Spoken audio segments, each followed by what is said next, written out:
Happy birthday to you.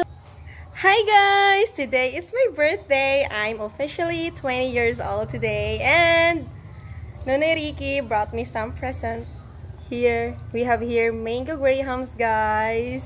And this is one of the happiest day of my life. So, since birthday ko ngayon guys, ay lalabas kami ni Manang Inday para bumili ng mga ihahanda. Pero syempre, it's a joke. So may pinuntahan lang kami dito ni Manang Inday na importante. At dumaan na lang kami dito sa may Albertos, guys, para bumili ng pizza.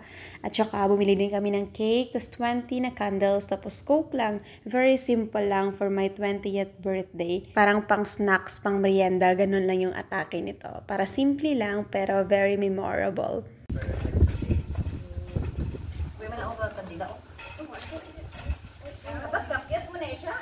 Pagkadugay may apihis na ni karon dingan.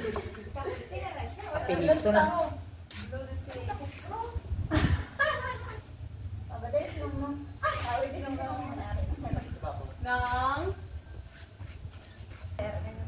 Tagas sila. Hay, bala ka muna karon. Panaog ka mo di. Dala niyo. Na-stress ako nung nga, pag-print niya ko na yun.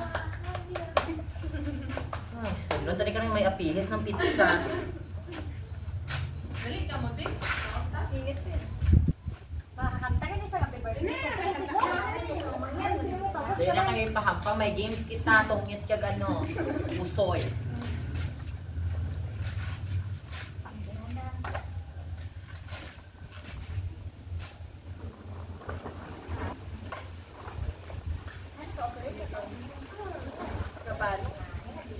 Ay, wala pag niyang pantay, hindi ka hangin.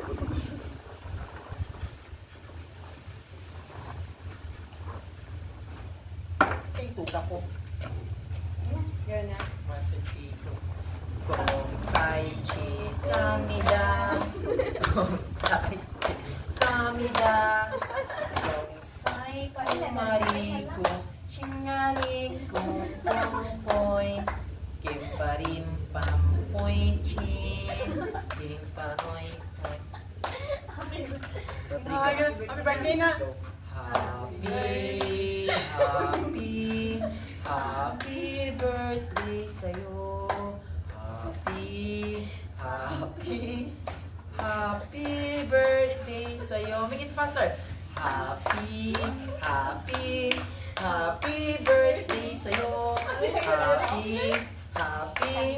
Happy birthday sa'yo. Utang niya mo. Bless the candle. Bless the candle. Yeah! I'm 20! Let's eat na guys. Let's go. Kasi natawa na yan si Lex.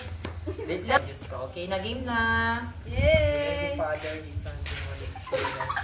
Amen. Okay na. Bless us, O Lord, this day we're about to receive from the bounty through Christ our Lord. Amen. Our fathers. Yay! Ang pizza grinders natin. Lipat ka na, Mi. Ay, Mi! Hindi ko pikaw yung tagayan, Mi. At pagkatapos pala namin kumain ng pizza guys, ay umalis kaagad ako kasama ko si Dudong kasi nagpagawa kami ng cellphone. Pagkatapos ko magpagawa ay nag-meet up kami ni Crisel since walking distance lang naman yung paaralan niya sa location ko. Tapos dito kami pumunta sa my coffee shop. May nakita kasi kaming signage sa labas guys sa 37° coffee. Tapos hindi pa sana kami papasok dito kasi akala namin mahal. Kasi parang hindi siya normal na 37° stall. And I was right kasi cafe pala siya guys. And in fairness, ang ganda ng kanilang interior design guys sa loob. Ang ganda. As in, nagandahan talaga ako. And when it comes to their coffee, guys, yung in-order ko is caramel macchiato as always. Ito lang naman yung tinatry ko na kape as always. Iced coffee to be exact. At saka yung Quaker Cell dito is strawberry. And I can say it's 10/10 kasi ang sarap din. At ang sarap talaga magipagchikahan, guys, over coffee. Kasi parang hindi nyo namamalaya na ubos na parang yung iniinom nyo sa kakachika nyo. Parang hindi nakita ng isang taon.